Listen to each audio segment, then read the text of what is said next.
छत्तीसगढ़ ने भ्रष्टाचार के इस प्रकार के नए नए वर्ल्ड रिकॉर्ड बनाए हैं कि पहले तो गौ माता, गोथान, गोबर को नहीं छोड़ा था, अब तो महादेव जी के नाम को भी नहीं छोड़ा।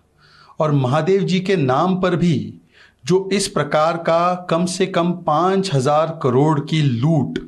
करने का काम भूपेश बाघेल सरकार ने किया है, जिसमें आज सीधे सीधे प्रमाण सामने आ चुका है कि 508 करोड़ रुपए इस लूट का जनता के पैसों को लूट कर दिया गया है कांग्रेस पार्टी को, ताकि वो चुनाव लड़ सके। और इस विषय में एक बात स्पष्ट है कि कांग्रेस पार्टी ने तो सत्ता का बाजारीकरण,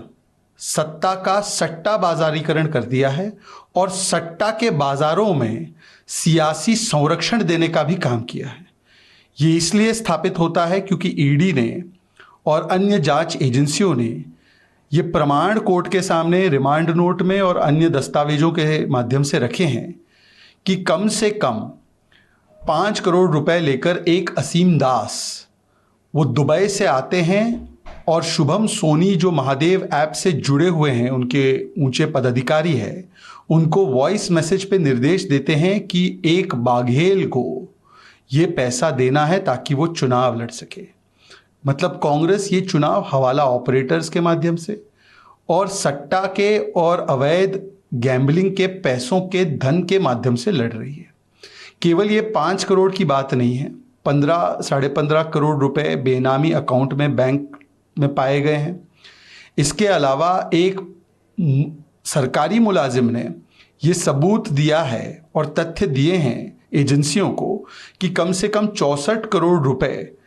उसने लिए थे और बड़े बड़े नेताओं को सुपुर्द किए थे ताकि छत्तीसगढ़ पुलिस का संरक्षण इन महादेव ऐप वालों को मिलता रहे। 508 करोड़ की अब बात भी सामने आ चुकी है कि कुल मिलाकर इस अवधि में 508 करोड़ रुपए दिए गए हैं। आज सवाल जो जवाब जिसके देने चाहिए बाघेल सरकार को वो ये है, क्या शुभम सोनी के माध्यम से असीम दास ने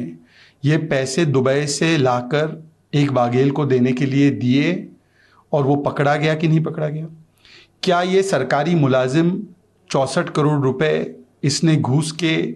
लिए थे पुलिस संरक्षण देने के लिए और नेक्सस बना था पॉलिटिशियन का भी, पुलिस का भी, इनको संरक्षण देने के लिए? क्या ये सच बात नहीं है कि अब स्टिंग ऑपरेशन भी सामने आए हैं जिसमें कि इस पूरे महादेव ऐप के कर्ता धर्ता हो या वरिष्ठ पदाधिकारी पुलिस अधिकारी हो, उन्होंने बताया है कि कैसे ये सारी चीजें कांग्रेस पार्टी की सरकार के सबसे ऊंचे पद पर बैठने वाले लोगों के संज्ञान में भी थी? क्या ये सच बात है या नहीं है कि इस पूरी कार्रवाई में आज सामने निकल कर आ रहा है कि केवल ये भ्रष्टाचार के पैसों का और अवैध कार्यों का ही नहीं है, हवाला का पैसा नहीं है, बल्कि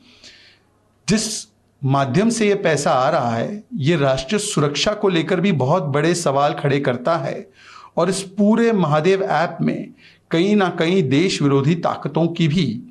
एक मिलीभगत सामने निकलकर आ रही है मीडिया के रिपोर्टों के माध्यम से। और इसीलिए आज सवाल का जवाब तो ये है, जैसे प्रधानमंत्री जी ने बताया है कि छत्तीसगढ़ में केवल और केवल भ्रष्टाचार की गारंटी है,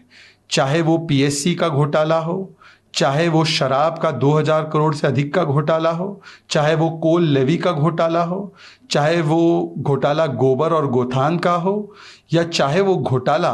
अब जिस प्रकार से महादेव के नाम पर किया गया है। कांग्रेस पार्टी का तो हमेशा से रुख रहा ही है हिंदू देवी देवताओं के खिलाफ, पर कम से कम महादेव के नाम पर इस प्रकार का हवालेबाजी करके, हवालेबाजों के और अवैध धन के सहारे चुनाव लड़ने का महापाप जो छत्तीसगढ़ में वो कर रहे हैं, उसका जवाब छत्तीसगढ़ की जनता उनको निश्चित रूप से देगी।